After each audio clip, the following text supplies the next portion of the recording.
Nah, kali ini gue mau cerita tentang buku yang keren banget, yaitu judulnya Psychology of Money. Nah, buku ini tuh ngajarin kita cara gampang buat jadi kaya dan gimana sih cara berpikir yang bener tentang uang. Nah, sebelum lanjut nonton, gue pengen lo kosongin dulu gelas lo supaya lo bisa dapetin keseluruhan isi dari video ini.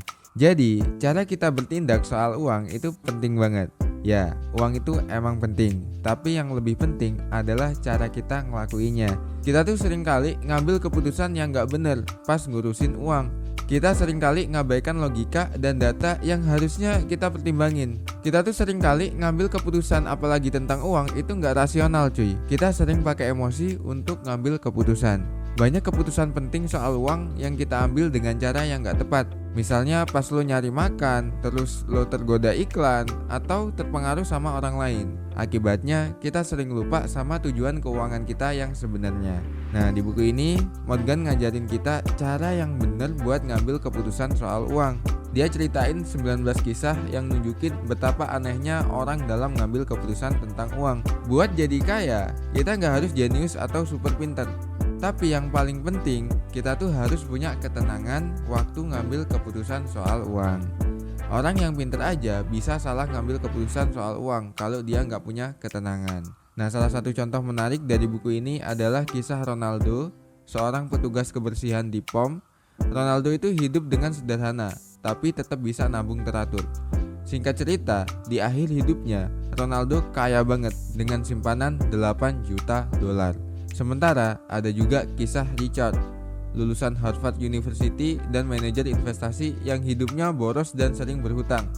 Nah, di akhir hidupnya, Richard malah bangkrut karena banyak hutang. Nah, perbedaan antara kehidupan mereka berdua bukan terletak pada kecerdasan mereka, tapi pada keputusan yang mereka ambil soal uang. Ronaldo hidup sederhana dan nabung, sedangkan Richard hidup mewah dan berhutang. Walaupun Richard punya pengetahuan keuangan yang lebih baik, tapi Ronaldo yang hidupnya sederhana dan bijak dalam mengambil keputusan soal uang itu lebih berhasil dan sukses secara finansial.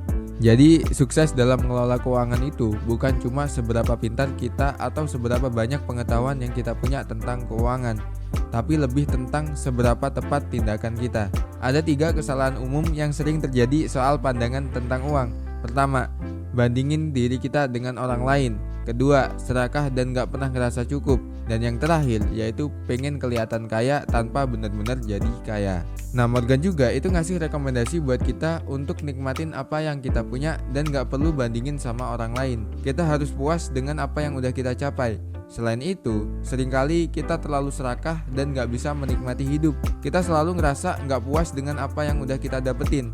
Morgan juga itu bedain antara orang yang pura-pura kaya dan orang yang beneran kaya secara finansial. Orang yang pura-pura kaya itu pengen kelihatan kaya dan hidup mewah. Sedangkan orang yang kaya secara finansial atau kaya beneran itu hidup sederhana dan bisa nyimpen sebagian uangnya. Nah, dalam mengelola keuangan, Morgan saranin kita buat punya sikap yang benar. Pertama, yaitu harus punya perencanaan yang bisa disesuaikan. Yang kedua, yaitu hidup sederhana dan jangan takut buat ngatur keuangan. Yang terakhir, yaitu harus optimis tapi tetap hati-hati dan bijak dalam mengambil keputusan soal uang. Jadi itulah ringkasan dari buku Psychology of Money karya Morgan Housel. Ayo buat yang udah baca bukunya, komen di bawah video ini pelajaran apa yang udah kalian dapat dari buku ini. Dan boleh juga kasih saran buku apa yang pengen kita bahas di video berikutnya. Terima kasih udah nonton, sampai ketemu di video selanjutnya.